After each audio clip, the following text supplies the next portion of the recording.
탄핵, 시위, 관세를 둘러싼 숨막히는 외교전까지 쉼없는 다툼이 반복되는 세계로 눈을 돌려보는 시간입니다. 국경 없는 문희정의 문희정 국제정치평론가 나오셨습니다. 안녕하세요. 네, 안녕하십니까. 예, 지난 4일 금요일에 일단 우리나라도 세계의 일원이니까 우리나라 네. 탄핵은 어떻게 보셨는지 좀 말씀해 주시죠. 네. 전 세계에서 사실 저는 그 장면을 몇 개 그 언론사가 관심을 가지고 좀 볼까. 그래서 실시간으로 헌법재판소의 판결문을 들으면서 동시에 외신 홈페이지를 쫙 펼쳐놓고 있었거든요. 바쁘셨겠네요. 네. 예. 그런데 가장 적극적으로 진정성 있게 이 사안을 보도한 언론사가 어딘지 혹시 아시겠어요? 어딜까? BBC인가요? 맞습니다. 그냥 찍었는데. 네, 예전에 왜 저희가 우스갯소리로 우리나라 민족 정론지 BBC 뭐 이런 예, 얘기도 예. 했었는데요. 맞아요. 실제로 BBC 같은 경우에는 생중계 영상을 띄워놓고 왜 우리가 라이브 타임이라고 얘기를 하잖아요. 문영배 소장이 읽는 판결문의 요지를 그냥 한 문장으로 뚝뚝뚝뚝뚝 계속 올릴 정도였습니다. 와, 그렇군요. 그러니까 5명의 기자를 현장에 급파를 한 상황에서 예. 우리가 지금 보도를 하고 있다라는 걸 아예 딱 걸어놨더라고요. 그리고 홍콩 사우스 차이나 모닝포스트도 굉장히 관심을 가지고 많이 지켜봤고요. 예. 미국 주류 언론들 같은 경우에는 의외로 이제 판결이 다 나온 다음에 관련해가지고 속보로 보도를 내놓고 있었고, 예. 그다음에 이제 다른 보도들 같은 경우에는 거의 대부분 이제 이후에 윤석열이라는 사람이 어떤 사람이었는지, 과거에 뭐 박근혜 대통령의 탄핵을 주도했던 검사 출신이다부터 시작해가지고 왜 계엄을 했는지, 그리고 김건희 여사의 어떤 의혹과 관련된 이야기, 예. 그리고 이 그 계엄으로 인해 가지고 한국의 정치적 국민적 분열 상황이 어떻게 됐는지, 그리고 이후에는 조기 대선 일정까지 아주 일목요연하게 거의 대부분의 내용을 팩트 중심으로 보도하는 언론들이 대부분이었습니다. 예. 자, 윤석열 대통령이 파면됐지만 여전히 한국 내의 분열 상황은 남아 있고, 그리고 지금 트럼프 대통령의 관세 정책에 맞서 가지고 한국은 지도자가 부재한 상황이기 때문에 헤쳐가야 할 당면한 문제가 상당히 많다. 이런 내용들을 거의 짚고 있었습니다. 그렇군요. 특히 이제 한국의 민주주의의 회복력 이런 것에 대해서 주목하는 외신들이 좀 많다라고 들었어요. 맞습니다. 네. 사실 그 계엄 당시부터 시민들이 장갑차를 막아서고 계엄군을 막아서지 않았습니까? 그 상황에 대해서 외신들이 상당히 주목을 했었는데요. 그 이후로 이어지는 탄핵 찬성 집회, 그러니까 탄핵을 간절히 원하는 그 집회도 집중을 하면서 외신들이 가장 놀랬던 부분은 뭐냐면은, 뭐 전문가들 인터뷰를 다 인용하긴 했습니다만, 이 어려운 과정을 피 한 방울 흘리지 않고 시민들이 오로지 평화적인 방법으로 다 인내심을 가지고 해냈다라는 거에 대해서 한국인들의 민주주의에 대한 열망 플러스 회복력이 얼마나 대단한지에 대해서 집중하는 보도들이 상당히 많았습니다. 예. 그러면서 사실은 그러면 외신들이 왜 이렇게 집중을 하느냐, 뭐 단순히 한국이 경제 대국이기 때문이냐, 소프트파워 강국이기 때문이냐, 이런 걸 떠나가지고 지금 미국이라든지 유럽들 선진국이라고 일컬어지던 그 나라에서조차도 민주주의가 시험대에 오른 상황이거든요. 극우 정당이 발현을 한다거나 아니면 아예 대통령 자체가 극우적 성향을 보인다거나 이런 상황에 있어서 과연 자신들의 나라에 그런 일들이 닥쳤을 때 어떻게 해결해낼 것인가에 대한 어떤 시뮬레이션 과정을 지켜보는 것 같은 느낌이었어요. 네. 그래서 한국 시민들이 이 부분을 해결하는 그 과정을 통해서 뭔가 힌트를 얻고 싶어하고 뭔가 좀 배우기를 원하는 간절한 마음들이 좀 느껴지는 외신 보도들이었습니다. 예. 어쨌든 비상계엄으로 우리의 어떤 민주주의가 좀 훼손됐다 이런 우려도 있었지만 그거를 평화적으로 그리고 제도를 통해 이렇게 회복했다라는 거는 또 뭐 좀 국격이 차오르는 느낌? 그렇죠. 예, 네, 뭐 그 이런 거를 부분은. 저도 좀 받았습니다. 그래서 K민주주의가 지금 가장 떠오르는 브랜드라고 이야기를 하잖아요. 예. 그거 자체가 사실 이 지난 4개월 동안 직접 맞닥뜨린 우리는 하루하루가 피가 마르는 느낌이었는데요. 외신들은 경이로운 순간들이었다라고, 경이로운 시간들이었다라고 표현을 하더라고요. 알겠습니다.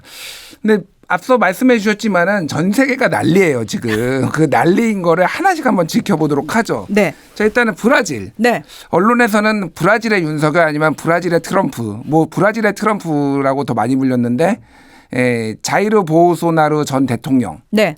지금 쿠데타 혐의로 재판에 회부됐다고요. 그렇습니다. 자, 보우소나루 대통령은 2019년부터 2022년까지 4년간 집권한 대통령인데요. 이 사람은 군인 출신입니다. 근데 군인 출신의 국회의원으로서 사실 의원 시절에도 계속 예전에 군사 쿠데타 시절이 좋았다, 독재를 해야 된다, 뭐 그리고 여성 의원에 대해서 함부로 무례한 얘기를 한다거나 성적인 발언을 하는 등의 누구랑 굉장히 닮았는데요. 그렇죠. 예. 예. 그러면서 엄청나게 문제적 인물이었습니다. 근데 이 사람이 우연찮게 유세 과정에서 습격을 당하거든요. 예. 그러면서 갑자기 인기가 확 치솟으면서 대통령이 되거든요. 근데 본인이 대통령이잖아요. 그러면 이제 정무 감각을 발휘해서 국정 운영을 하면 되는데 의회랑 문제가 잘 해결이 되지 않고 본인의 얘기가 대법원에서 자꾸 막힌다라는 생각이 들 때마다 뭘 하냐면 자신의 지지자들을 계속 선동합니다. 내가 뭔가를 하려고 하는데 의회에서 막는다. 대법원에서 막는다. 여러분 의회로 나와서 시위를 해달라. 대법원으로 나와서 판사들을 응징해달라. 이런 식의 이야기를 본인이 집권하던 시기에도 했었거든요. 이것도 굉장히 좀 눈에 띄네. 비슷하네요. 누군가와. 누군가 상당히 비슷하죠. 그러면서 실제로 주말이면은 아니 그 지지자들이 집회 현장에 대통령인데 본인이 가 있어요. 이런 식으로 참 이 대통령으로서 과연 품격이라고는 1도 찾아볼 수 없는 모습이었거든요. 게다가 이 사람이 2021년 본인이 집권하고 있는 동안에도 계속 무슨 얘기를 하냐면 나는 내가 선거에서 지잖아? 그럼 그건 부정선거야. 승복하지 않을 거야 라는 얘기를 계속해요. 예. 이 시스템이 잘못됐다라고 본인이 대통령인데 자꾸 그 이야기를 합니다. 그러면서 결국은 2022년 대선에서 룰라 대통령한테 지거든요. 지니까 이 사람이 이거 부정선거다. 라고 이야기를 하면서 지지자들을 향해서 여러분 폭동 일으켜라 라고 이야기를 합니다. 실제로 1월 1일 날 룰라 대통령이 취임을 하고 1월 8일 날 무슨 일이 있었냐면 룰라 대통령이 지방에 이제 좀 돌아보기 위해서 간 사이에 보우소나루 대통령의 지지자들이 대통령궁, 의회, 대법원을 습격합니다. 말 그대로 폭동 사건이 일어나죠. 예. 그러면서 그것과 관련해 가지고 보우소나루 대통령은 당시에 미국에 체류하고 있었는데 나는 그 폭동과 상관이 없어라고 얘기를 하고 있는데 사실은 보우소나루의 가장 측근인 보좌관이 검찰에서 실토를 했습니다. 그리고 그 사람이 메모한 수첩이 다 나왔어요. 예. 그 안에 보우소나루 대통령이 룰라 대통령을 독살하려고 했던 것. 예. 그리고 그 대법원 네 판사 한 명을 또 암살하려던 것부터 시작해가지고 이것도 어디서 굉장히 수첩에서 뭐가 적혀 있는 네. 거 굉장히 많이 본 것 같은데요. 그렇습니다. 예. 그리고 심지어 범죄 조직을 움직여가지고 어떻게 이 정권을 뒤집어 엎을 건지에 대해서 실질적인 얘기들이 나왔다라는 겁니다. 그래서 보우소나루는 나 그때 미국에 있었어요라고 얘기를 하지만 아니다. 이 사안과 관련해가지고 보우소나루는 굉장히 초창기부터 계획적으로 본인이 주도한 부분이 있다라고 해서 그 부분과 관련해가지고 지금 재판을 받게 됐고요. 회부가 됐고요. 이 쿠데타 혐의만 만약에 인정이 된다면 12년형이에요. 12년이요? 네. 그런데 여기에 플러스해서 제가 그랬잖아요. 범죄 조직과 결탁한 부분이 보인다라고 말씀을 드렸잖아요. 예. 이게 더해지고 그다음에 대통령궁이라든지 의회라든지 대법원이라든지 국가 자산을 당시 지지자들이 폭동을 일으키면서 엄청나게 파괴를 했거든요. 예. 이런 부분들까지 다 합쳐지게 되면 최대 40년형까지 받을 수 있습니다. 그런데 일단은 이 사람이 체포가 되진 않았어요. 밖에 지금 풀려 있는 상황이거든요. 이러다 보니까 계속해서 지지자들을 향해서 폭동을 선동을 하고 있으며 자기는 정치적 마녀 사냥의 희생자다라고 주장을 하고 있습니다. 아니 근데 왜 구속이 안 되죠? 이 정도 죄면은 왜 풀려나 있는 거죠? 뭐 도주할 우려가 없다 뭐 이런 식으로 지금 이야기를 하고 있는데요. 제가 봤을 때는 이 상황에서 한 발 더 나아가면 구속이 될 수밖에 없는 상황이 펼쳐질 거라고 보고요. 지금 더 큰 문제는 뭐냐면 이게 되게 어디선가 본 비슷한 상황이 벌어지는 게 보우소나루를 비롯해서 그 지지자들이 자꾸 트럼프 대통령한테 도와달라고 얘기를 하고 있어요. 아, 그래요? 네. 예. 그래서 트럼프가 우리를 구원해 줄 것이다라고 이야기를 하고 있고 우리 그때 탄핵 전에도 일부 이제 보수 집회에서 나온 거는 트럼프 대통령이 항공모함을 끌고 와가지고 윤석열 대통령을 구할 것이다. 뭐 이런 얘기들을 막 공공연하게 얘기를 했거든요. 네. 근데 실제로 이제 보우소나루 대통령 같은 경우에는 트럼프 대통령하고 친분이 있어요. 예. 그래서 트럼프 대통령이 이거 정치적 마녀 사냥을 하는 거다라고 이야기는 하고 있습니다만 이거는 트럼프 대통령이 대놓고 브라질을 향해서 뭐라고 얘기할 수 있는 부분은 아니잖아요.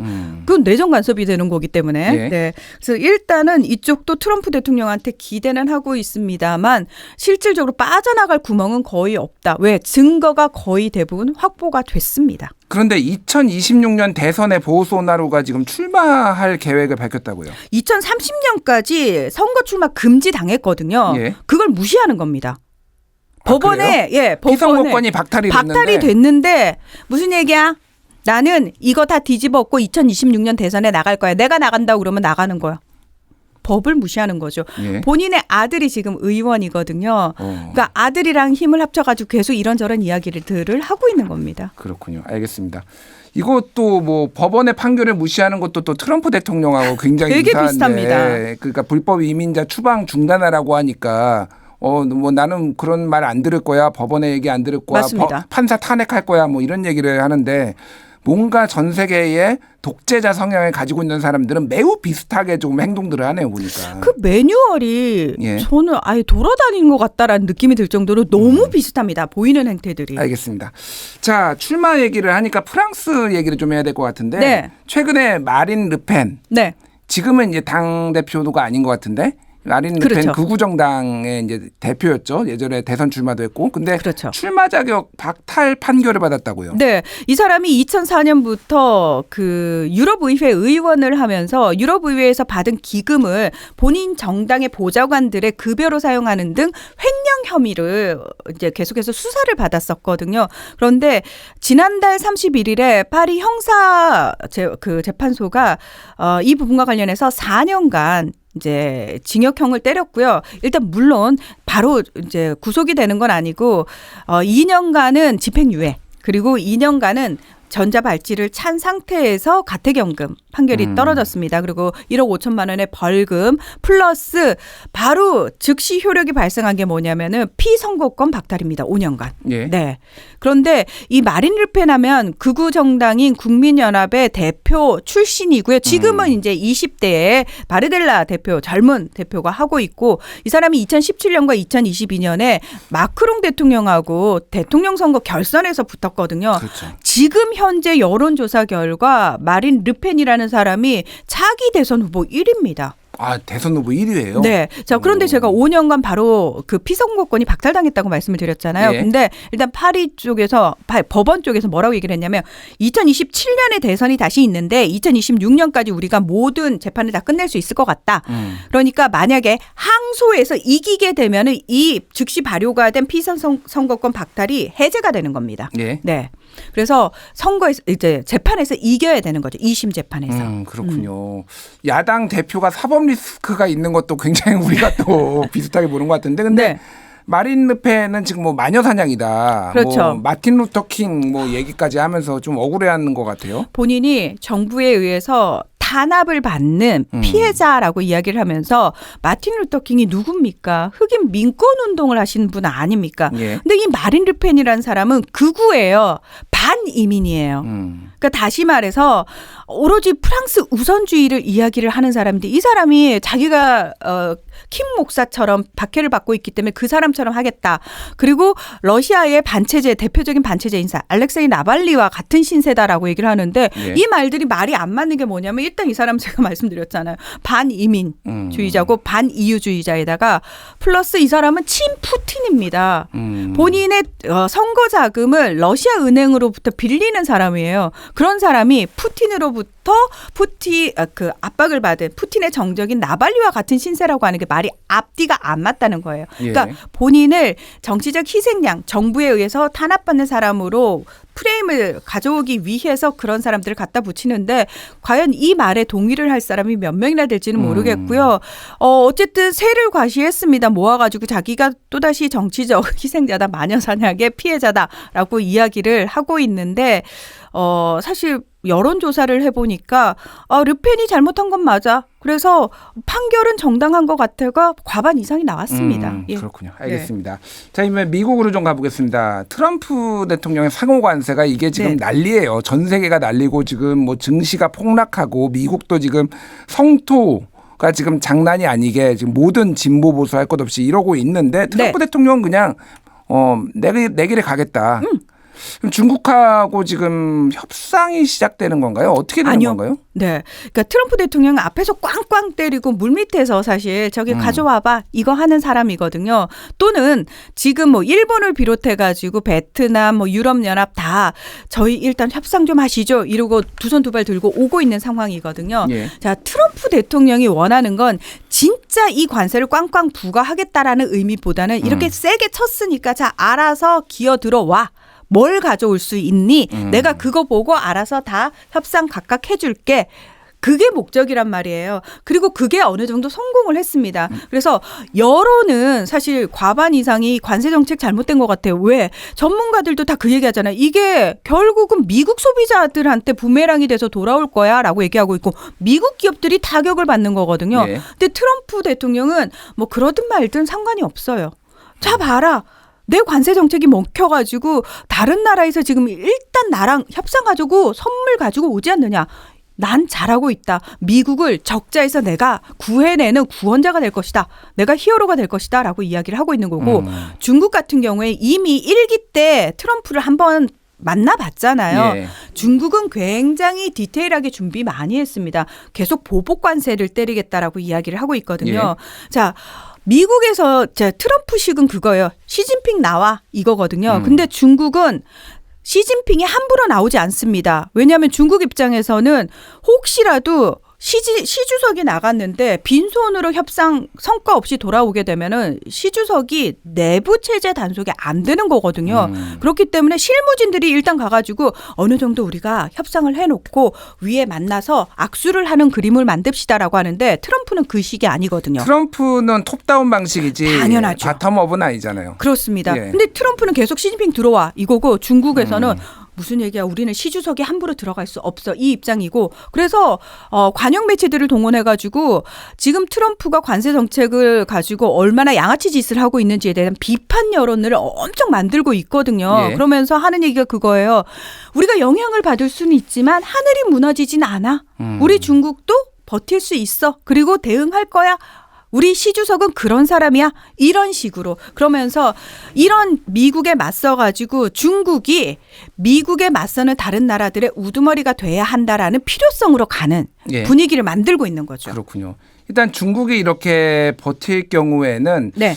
다른 나라들도 중국을 좀 따라서 뭔가 중국하고 연대를 한다든지 뭐 이런 움직임이 좀 있을 수 있을까요? 사실은 그게 중국은 바라는 바겠지만 미국의 대체제가 완벽하게 중국이 될 수 있는 상황은 아니거든요. 예. 네. 뭐 공급망이라든지 이런 게 다 얽혀 있으니까요. 그렇습니다. 예. 예. 그렇기 때문에 미국에서 의존도를 많이 빼기는 할 겁니다. 그러니까 협상은 하면서도 야, 우리가 진짜 미국만 믿고 있어서는 안 되겠구나라는 분위기는 많이 형성이 되겠죠. 그래서 반대급부적으로 미국을 대체할 수 있는 중국이 상대적으로 이득을 볼 수는 있겠습니다만 당분간은 미국을 완벽하게 대체할 수는 없겠죠. 알겠습니다. 네. 그래서 중국도 이제 이런 상황이다 보니까 한국이 좀 더 필요해서 한국의 유화제 수처도 많이 지금 보내고 있고 그렇죠. 관계 개선을 원하고 있잖아요. 지금. 맞습니다. 중국 입장에서는 일단 한국이든 일본이든 아시아 태평양 전략에 있어서 미국이 핵심을 유럽 안보에서 아시아 태평양으로 옮겨왔어요. 이거는 국방장관도 얘기를 한 거고 벤스 부통령도 얘기를 한 거예요. 예. 뭐냐면은 미국의 첫 번째 적대 국가는 중국이 되는 겁니다. 그렇기 때문에 아시아 태평양에 꽝꽝 때리는데 누굴? 중국을 때리는 거죠. 그러려면은 한미일을 더 공고히 하겠다라는 건데 예. 중국 입장에서는 지금 한국이 어쨌든 정권이 교체가 되게 되면은 이 부분과 관련해서 이전에 윤석열 정부하고는 다른 모습이 보일 수 있다라는 예. 거죠. 거기에 선제적으로 완벽하게 한미일이 공고하게 뭉치는 걸 조금 균열을 내기 위해서 지금 우리 쪽으로도 좀 붙자. 우리랑도 이야기를 해보자라는 분위기를 형성을 하고 있는 거죠. 알겠습니다. 시간이 거의 다 됐는데 짧게. 네. 그래서 지금 중국이 대만을 봉쇄하는 군사훈련을 했는데 네. 2027년에 중국이 대만 칠 거라는 얘기가 계속 나오고 있어요. 계속 나오죠. 시진핑 이제 임기 말기에 지금 어떤 상황인가요? 자, 중국은요, 계속해서 대만 봉쇄 훈련을 하고 있거든요. 자, 우리가 대만을 만약에 중국이 침공한다 그러면 무력을 밀고 들어간다라고 생각을 하고 그러면은 여기서 과연 미국이 대만 편을 얼만큼 들 것이냐 이런 생각만 하는데 중국이 지금 노리는 건 뭐냐면은 봉쇄 훈련, 대만 섬을 아예 둘러싸는 훈련을 상시적으로 계속하는 거예요. 그러면은 어느 시점이 되면 이게 훈련인지 아니면은 봉쇄를 통해 가지고 대만 고립인지를 확실하게 알 수 없는 시점이 온다라는 거죠. 예. 그걸 노리고 대만은 외부에서 뭔가 공급되지 않으면 고립되면 죽는 거잖아요. 말라 죽는 예. 거잖아요. 결국은 봉쇄 쪽으로 갈 가능성이 크다. 무력 침공을 바로 가는 것보다는 아예 봉쇄를 해서 대만을 서서히 알겠습니다. 말려 죽이는 쪽으로 가지 않겠느냐 이런 얘기가 나오고 있는 거죠. 예, 오늘 여기까지 하겠습니다. 지금까지 문희정 평론가였습니다. 감사합니다. 네, 고맙습니다.